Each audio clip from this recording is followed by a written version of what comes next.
Baik, hadirin sekalian kita mulai ya pembahasannya insyaallah. Kita mulai dari sini ya. Jadi penulis Syekh Shofie Rahman Al-Barakfuri, beliau mulai dari membahas mengenai posisi bangsa Arab. Ini saya rasa penting ya. Ini penting banget sebenarnya untuk dibahas meskipun memang kadang-kadang pusing ya untuk untuk memahaminya. Oke, hadirin sekalian ya. Bisa dilihat ya Kang ya. Itu yang warna oke. Jadi ini kondisi dunia pada saat itu. Ini sebagai informasi ya. Dulu dunia itu terpusat di sini. Pusatnya adalah Laut Tengah. Ini namanya Laut Tengah nih. Ya, ini Laut Tengah. Oke. Jadi kalau kita sering dengar Laut Tengah, itu adalah maksudnya di sini ya, Laut Tengah nih. Oke. Kalau kita lihat politik dunia pada saat itu terbatas pada dua tempat saja, yaitu Romawi, ini Romawi nih, dan juga Persia nih, Persia. Oke, kan sering dengar Romawi Persia Kang ya? Nah, Romawi itu dulu adalah berarti di sekitar Eropa, ini Eropa ke atas ya. Persia itu sekarang di Irak atau Iran sekarang, sampai ke arah India, Cina. Ya. Jadi yang warna kuning ini Persia, yang warna ungu ini adalah Romawi. Nah, Arab itu kondisinya di sini Arab nih. Ini Arab. Ya, yang warna ini warna biasa itu, warna biasa bingung warna hijau. Oke ya. Jadi kalau kita lihat posisi bangsa Arab ini sebenarnya Allah memilih bangsa Arab sebagai bangsanya Nabi SAW ini bukan main-main. Kalau kita lihat bangsa Arab ini letaknya betul-betul strategis. Betul-betul strategis. Kalau kita lihat ya, bangsa Arab ini adalah pintu. Di sini ini pintu menuju benua Asia. Ya. Ke sini ini pintu menuju benua Eropa. Dan kalau ke sini ini pintu menuju benua Afrika. Jadi Arab itu betul-betul posisinya ada di posisi yang sangat strategis pada saat itu, menjadi pintu bagi benua-benua yang ada di seluruh muka bumi. Akhirnya kata para ulama, kenapa kemudian Allah memilih Jazirah Arab? Karena Islam itu bukan milik orang timur, bukan milik orang barat, tapi milik manusia.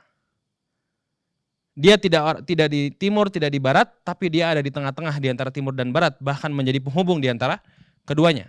Maka Islam ini bukan sakofah, bukan pikirannya orang timur, tapi ini adalah manusia, pikiran manusia. Ya, ini adalah Islam. Baik. Nah, sekarang kalau kita lihat ya, Arab ini diapit oleh dua kekuatan besar pada saat itu, yaitu Persia dan Romawi. Ya, Persia dan Romawi. Nah, yang menarik adalah Persia sama Romawi ini sudah lama, mereka ini ada sebagai penguasa dunia gitu ya pada saat itu. Tapi mereka nggak berani untuk datang ke Makkah, datang ke Arab pada saat itu. Ini ada berapa alasannya. Alasan utamanya adalah karena pada saat itu ini merupakan benteng geografis ya. Karena banyak sekali gurun, akhirnya orang-orang nggak ada yang berani buat masuk. Karena menurut mereka ini terlalu buang-buang waktu dan seterusnya. Ini diantara alasan utama kenapa kemudian bangsa Persia sama Romawi mereka nggak mau ikutan masuk ke Arab. Ya, oke, ini adalah kondisi geografis Arab pada saat itu. Oke ya, semoga bisa dipahami. Ini mengenai kondisinya. Nanti kenapa ini penting dipahami? Karena untuk memahami garis besarnya kita perlu banget memahami secara geografis. Baik, akan sekalian, kita akan lihat tentang bagaimana kondisi dunia, yaitu di Romawi, di Persia, dan di seluruh dunia sebelum Islam itu turun. Nantinya begitu Islam turun, ini semua hilang, kemudian mereka disatukan atas nama Tauhid. Ya. Oke, kita akan bahas. Baik, ini adalah gambaran geografis mengenai bangsa Arab ya. Baik, nanti kita akan membahas tentang bagaimana dunia sebelum Islam. Berarti kita akan melihat bagaimana dunia pada saat itu dipimpin oleh Romawi dan Persia. Kita akan lihat kondisi di Romawi sama Persia itu seperti apa. Terus kondisi di Cina dan seterusnya seperti apa. Dari situ kita akan mengetahui, kalau kata para ulama, tentang bagaimana dunia pada saat itu sangat membutuhkan yang namanya Islam. Ya, dan apa itu? Nah, mari akan kita lihat sama-sama. Oke, nanti kita akan bahas mengenai itu. Oke, sebelumnya ya, sebelum kita membahas mengenai Persia, Romawi dan seterusnya, kita perlu tahu dikit mengenai Arab pada saat itu. Ya, kita akan coba cerita dikit di sini, kemudian penulis menjelaskan sedikit mengenai Arab ya, mengenai orang-orang Arab itu seperti apa, sehingga kita tahu Arab itu sebenarnya dari mana sih, kenapa mereka itu tiba-tiba ada gitu ya, Arab itu ya. Setelah itu baru kita akan lihat keluar apa yang terjadi di Romawi, Persia dan seterusnya. Baik. Oke, ini pembahasannya sebenarnya lumayan agak ribet ya. Oke. Pertama, ya, kalau kita lihat Arab itu para ulama bagi jadi 3. Yang 2 pertama itu tidak akan kita bahas. Ya. 2 pertama tidak akan kita bahas. Nah, cuman yang pasti mungkin kita sering dengar namanya kaum Ad, kaum Samud sering dengar ya. Nah, kaum Ad, kaum Samud dan seterusnya itu masuk ke Arab Ba'idah, yang mana sebenarnya riwayat-riwayatnya tidak terlalu terlacak. Nah, jadi kita tidak tahu aslinya kejadian pada mereka itu apa, tapi mereka bangsa Arab ya, tapi tidak bisa kita lacak. Oke, berikutnya Arab Aribah. Oke, ini tidak kita bahas juga. Ya ini intinya dia lebih dekat umurnya dengan kita, tapi kemudian tidak bisa terlalu dilacak juga keberadaannya. Nah, Arab yang kemudian kita kenal sampai hari ini merupakan keturunan dari Arabnya Musta'rabah atau disebut sebagai Arab Adnaniyah. Ya, Arab Adnaniyah. Oke, kenapa dia disebut sebagai ini? Oke, kita akan lihat. Oke, next sebelumnya. Oke, hantar sekalian, ya. Ini mudah-mudahan bisa ini ya, supaya kita bisa mengenali sedikit mengenai apa yang sebenarnya terjadi di Arab sampai ke Nabi Shallallahu Alaihi Wasallam. Ini penulis memulainya dengan itu, ya, bangsa Arab. Baik, bangsa Arab Adnaniyah atau Musta'rabah itu semua bermula dari Nabi Ibrahim alaihissalam. Nabi Ibrahim alaihissalam. Nabi Ibrahim alaihissalam ini lahir di mana, Kang? Di Arab ya, Humam ya? Ya, salah. Nabi Ibrahim alaihissalam lahir di Irak. Lahir di Irak, terus pindah ke Baitul Maqdis, pindah ke Syam. Setelah itu sempat ke Mesir, nikah sama Sayyidah Hajar di sana. Balik lagi ke Baitul Maqdis, setelah itu ngirim Ismail dengan Hajar ke Makkah. Oke ya. Nah, dari situlah kemudian mulai ada peradaban di Makkah. Jadi Makkah itu mulai dari Nabi Ismail alaihissalam dan juga ibunya Sayyidah Hajar.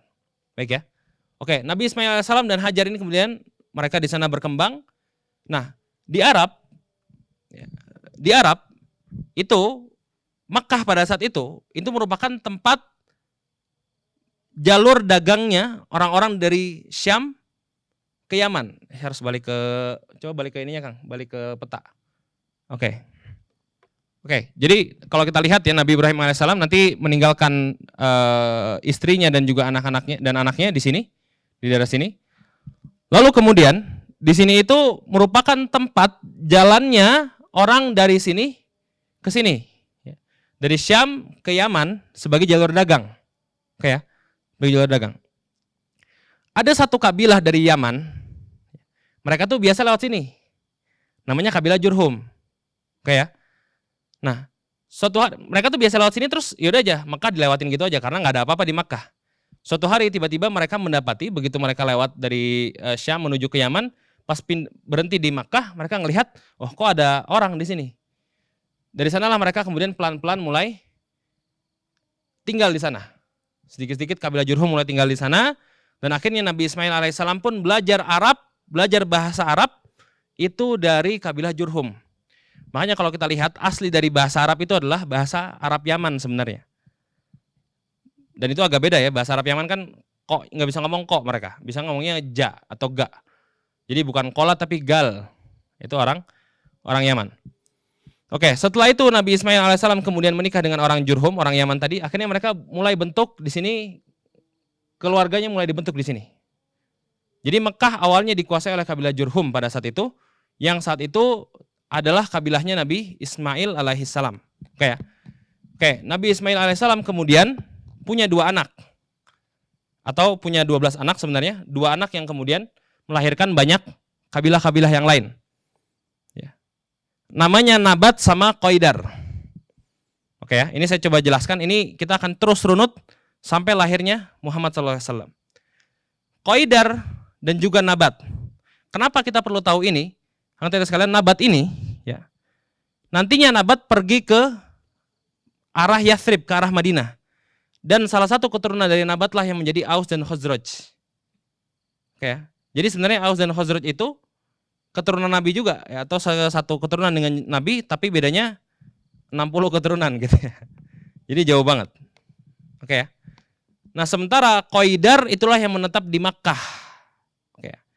Akhirnya anak Ismail namanya Qaidar, mereka kemudian beranak pinak terus-menerus sampai ke orang yang namanya Adnan. Sampai ke orang yang namanya Adnan. Ya. Jadi nanti dari keturunannya Nabi Ismail alaihissalam dari Qaidar tadi, akhirnya mereka punya anak beranak pinak sampai 40 keturunan sampai ke orang yang namanya Adnan.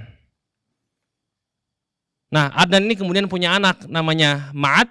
Ma'ad punya anak namanya Nizar, Nizar punya anak namanya Mudor, Mudor punya anak namanya Ilyas, Ilyas punya anak namanya Mudrikah, ya, Mudrikah punya anak namanya Khuzaimah, Khuzaimah punya anak namanya Kinanah, Kinanah kemudian punya anak namanya An-Nadar, An-Nadar punya anak namanya Fihir. Fihir inilah yang kemudian menjadi orang Quraisy. Fihir punya anak namanya Ghalib. Ghalib punya anak namanya Murrah. Murrah punya anak namanya Kilab. Kilab punya anak namanya Qusay. Qusay punya anak namanya apa? Hashim. Hashim punya Abdul Manaf. Abdul Manaf punya anak namanya Hashim. Hashim punya anak namanya Abdul Muthalib. Abdul Muthalib punya anak namanya Abdullah. Abdullah punya anak dengan nama yang tidak pernah dimiliki orang Arab sebelumnya, yaitu Muhammad sallallahu alaihi wasallam. Ya. Oke, ini dimulai dari situ, ya, pembahasan mengenai bangsa Arab. Ya, ini memang penulis mulai dari situ, ya, mengenai bagaimana bangsa Arab itu bisa muncul dan bisa lahir.